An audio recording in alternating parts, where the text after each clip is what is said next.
Hi, welcome to my first live for 2018. I thought I'd start off this year by showing you some new macaron mats that I've ordered.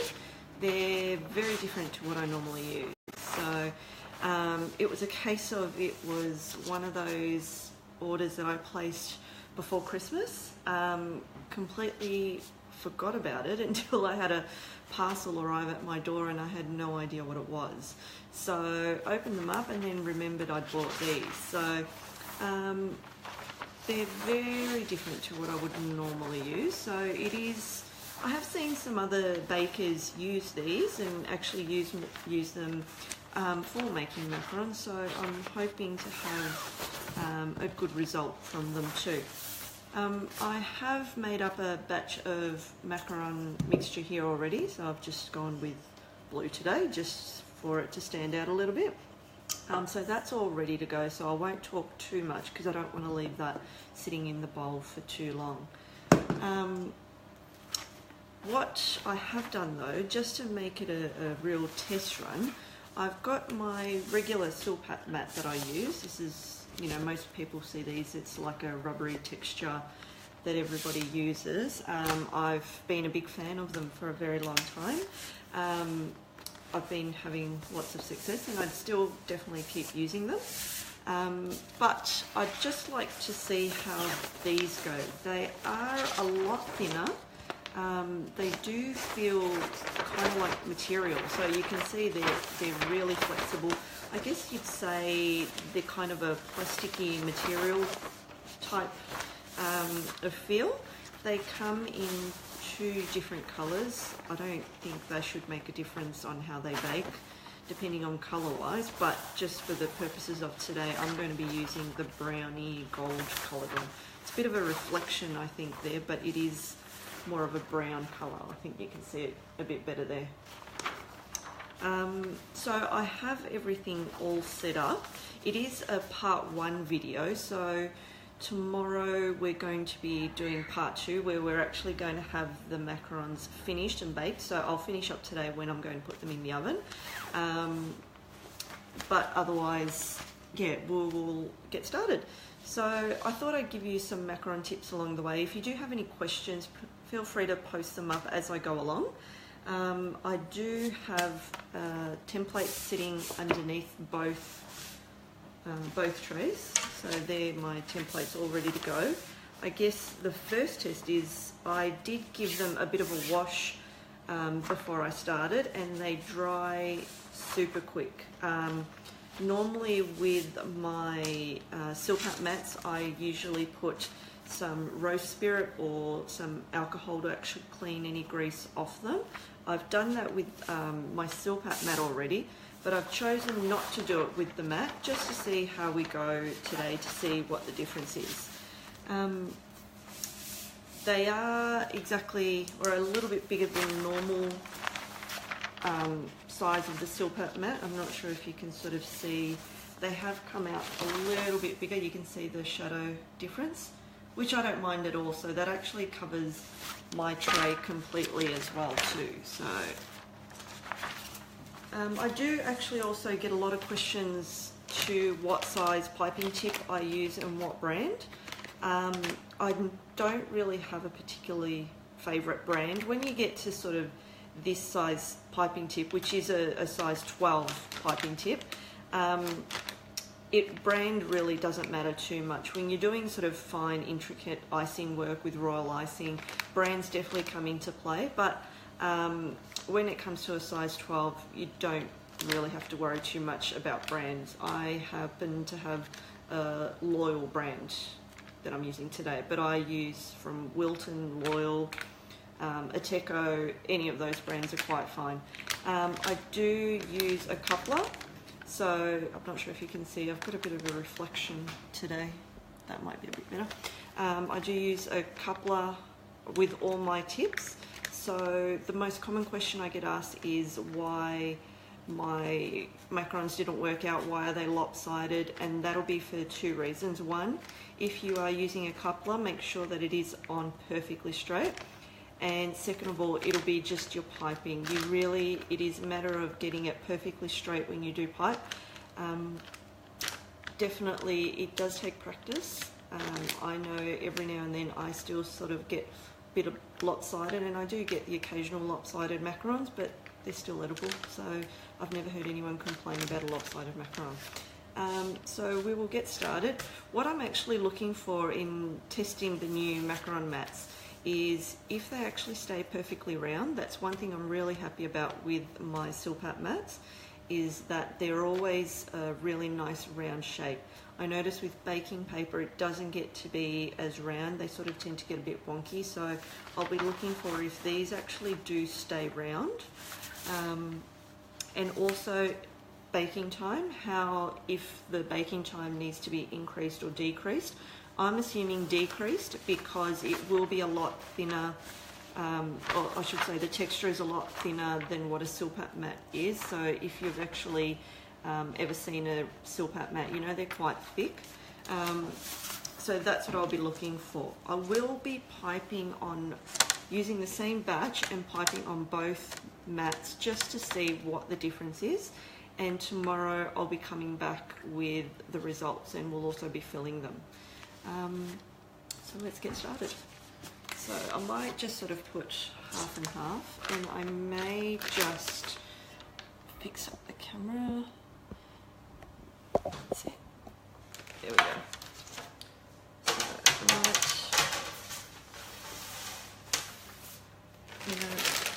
just to make it easy, I've got a blue macaron mixture. So I thought, being on holidays, I might still have to look up my recipe, but no, I still managed to remember it, which was quite good.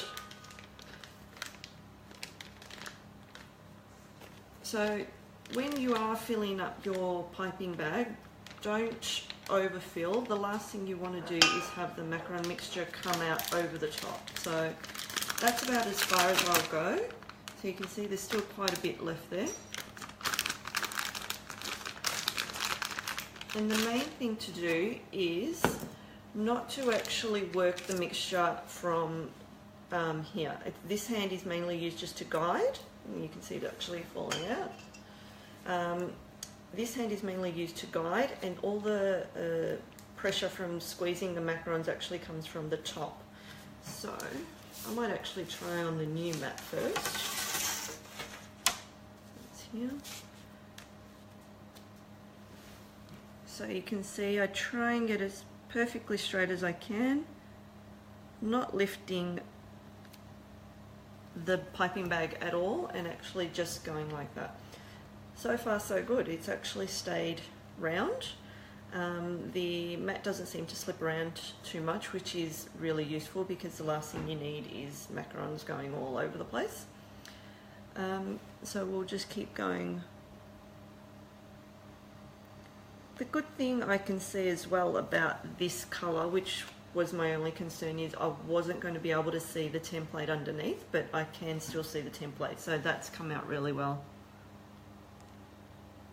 I can't see there being a difference when it comes to the colour, as I said previously, either white, so they do come in white, or this browny gold colour.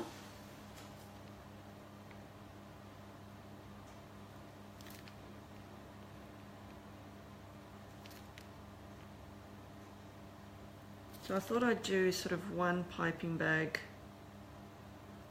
with these and do the other one with the Silpat mat, just to see the difference. And it is the same mixture, so there technically shouldn't be any difference. So as you can see, I'm not actually squeezing down here whatsoever. What would happen if I did squeeze from down here would be that I'd overwork the macaron mixture way too much. Or whenever I try not to tend to push the actual macaron mixture down, as I'm piping, I'm actually twisting the bag at the top like this. So that way it actually pushes down the mixture itself.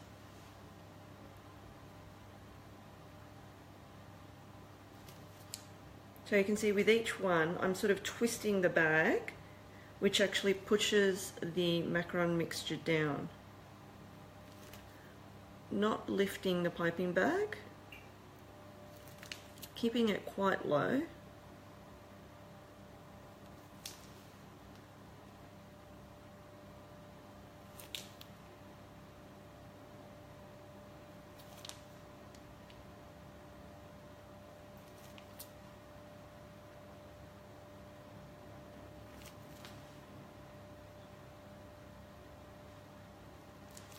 So that's about as much as I'll do.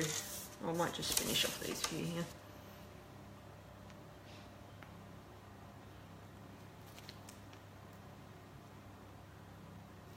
So I managed to actually find a wholesaler for these, and if these turn out quite well, I might start stocking them and see how they go, but definitely need to give them a trial run first.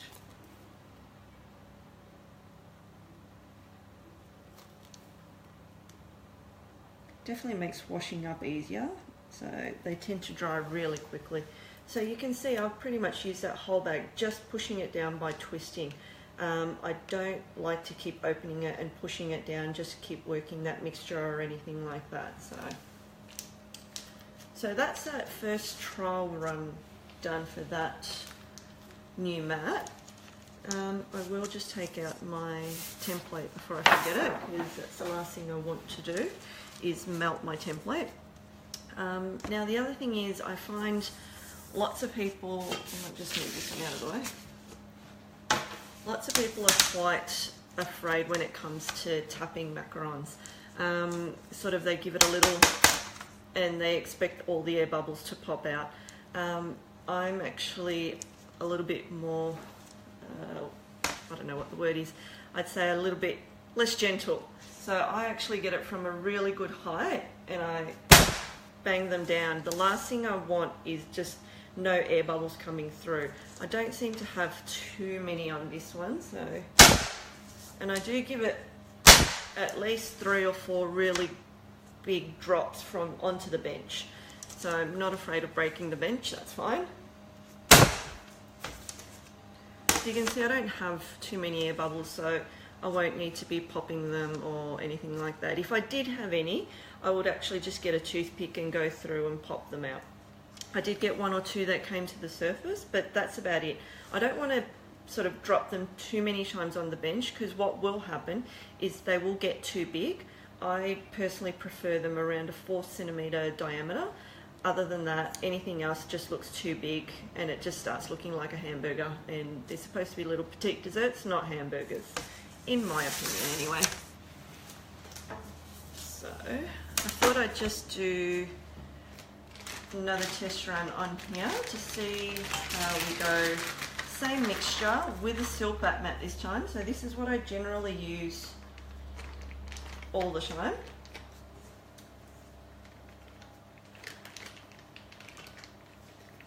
So as I said, if you do have any questions along the way, please feel free to post them down and I will get back to you. Or if you're on now and I can answer your questions straight away, that might help too. I do need to just grab, there we go. So just need to clean that piping tip. I always tend to try and keep the piping tip as clean as possible, especially it can affect the way you pipe. So as I said before, full bag, try not to actually squeeze down here, but squeezing on top, and as it pours out. So keeping the piping tip clean all the time. That's a size 12 piping tip. Now I should add that I do encourage everybody to use a coupler, mainly if you are doing my class. I encourage everybody to use a coupler with their piping tip, because I will be doing an advanced class this year. So that'll be using shapes or making actually little characters with macarons, and we will need to swap piping tip sizes. So I'm encouraging everybody who does my class to actually use a coupler. So as you can see, I hold it in the same position in the center, stop squeezing, and then flick off. So you can see there's no squeezing from this hand whatsoever. As straight as I can, and that's it. So I'm going to do a few on here so we can compare the results tomorrow. So I'll be coming back tomorrow morning with part 2 of this live. So I'll be coming around 11 o'clock tomorrow morning, and we can see the results and also show a few different techniques in how to fill macarons too.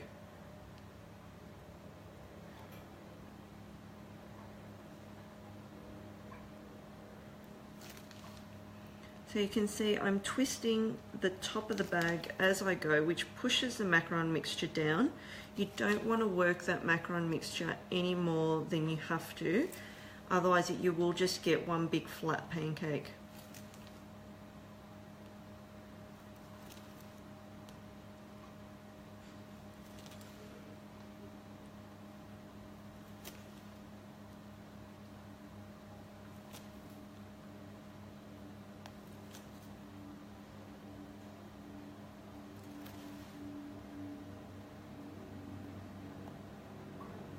There we go, and we'll just leave it at that. So I have had a few questions about my templates. I actually made these templates myself. I'll just have a quick show there.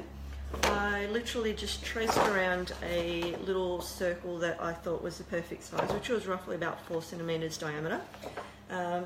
Basically just onto A4 sheets, cut them out, stuck them with sticky tape, and then just went to Officeworks and laminated. I've never had to, you know, redo them again. I just wipe these down and they're ready to go again. So I have mentioned this tip before, but if you do use a silpat mat and you do have the laminate, first of all, remember to take the laminate out before you actually bake in the oven, because that will be one big mess if you forget. Second of all, put some corn flour just before you actually put your silpat mat on top. That way it will stop the silpat mat sticking to the template and you can easily slide it out. So it does get quite tricky to slide out if you haven't put corn flour.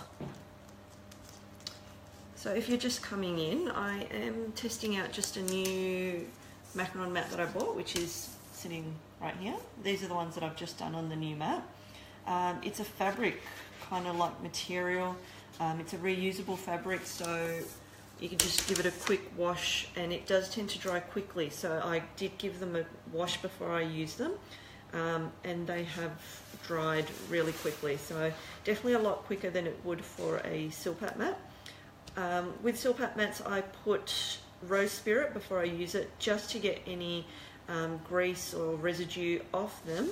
I haven't done it with these, so they come in 2 colours. So there's a white and a browny gold type colour, and just for today I've used the gold. As I said previously, I don't think there should be any difference in colour whatsoever. Well, I hope not anyway.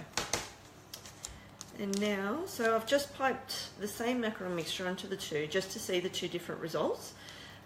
Now, as I said previously, lots of people just sort of do this to tap them. I tend to go a little bit higher than that. I think a lot of people are really surprised in my classes how much I actually do hold them at quite a high height. So I guess you'd say that's at least 1.5 foot or something like that. Don't know, 2 feet. And so there's a few air bubbles popping up. I'm not sure if you can see that one there. There's one there, but otherwise not too many. I also like to spin it around just to get the even banging sort of height. And that's about as far as I'll go, mainly because I don't want them to spread too big. I like that nice size there. Any more sort of dropping them from that height, they can actually spread too much, and then they'll start to actually get together, touch each other, and you'll end up breaking them and having them all stick together. So I guess that's it for today. I hope I've given you a few extra tips there. I'm actually about to bake them now and see how we go. I think I might have done a few more here than I did there just to see what happens. I'm really happy so far with the fact that they haven't changed shape. They've actually kept a really nice round shape. Which is similar to the Silpat mats, so that's actually really good. I'm predicting that it's going to be less baking time, mainly because these are a lot thinner than a Silpat mat. Definitely Silpat mats are much thicker. But yeah, my main thing was actually, one, how they wash up, and two, to make sure that they do keep their shape. So far, 2 ticks for the new mats. So I will be back tomorrow, so I should say, be back tomorrow at 11, and we will see the results of the baking. I should add that my recipe, you don't need to wait for a skin to form as you do with some other recipes. You can actually pop them straight in the oven. So if you are keen to come and learn my methods, I have 2 classes coming up in March, the 17th and 18th. Where you can learn to make these. That's a Saturday and a Sunday, so make sure you sign up for that. Just head to my website and you can see all the details for that. I'm also offering private classes again in 2018, so just email me about that and we can sort out a date which is convenient. But otherwise, I will be back tomorrow and I will show you the results. So let's see how we go with these 2. Thanks for watching. We'll be back tomorrow at 11 and see the results. Okay, bye.